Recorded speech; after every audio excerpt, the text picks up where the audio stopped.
Taking the Curves, Part 2. Many motorcycle riders instinctively set out to find curves, points along their journey chock full of excitement and unfathomable risk. Despite the negative possibilities of such a challenge, the rider forges ahead, sniffing it out. As he approaches the curve, he unconsciously reverts back to his training. Slow, look, lean, roll. He recites it, he sees it, and his body responds to it. He takes control, slowly entering the curve on his machine. Then he transitions.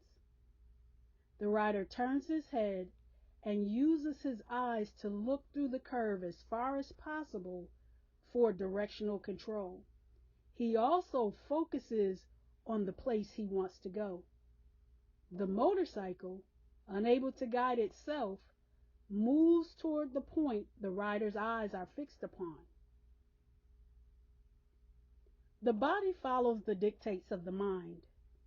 In other words, whatever the mind is full of and focused on, that is the direction the body, behaviors, actions, and habits will go.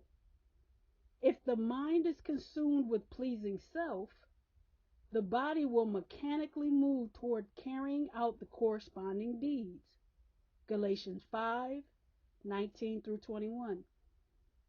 Likewise, if the mind is occupied with and set on the Lord, the behaviors, actions, and habits will communicate such. Galatians 5:22-23. Let us pray for appropriate focus. Let's set our minds on Christ and Him alone.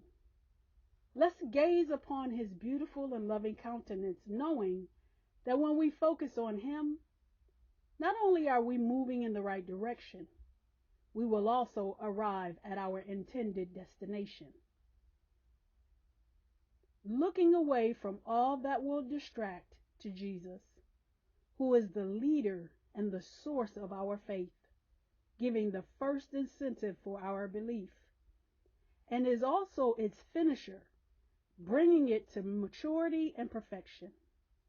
He, for the joy of obtaining the prize that was set before him, endured the cross, despising and ignoring the shame, and is now seated at the right hand of the throne of God. Hebrews 12:2, Amplified Classic Edition. For where your treasure is, there your heart, your wishes, your desires, that on which your life centers, will be also. Matthew 6:21, Amplified.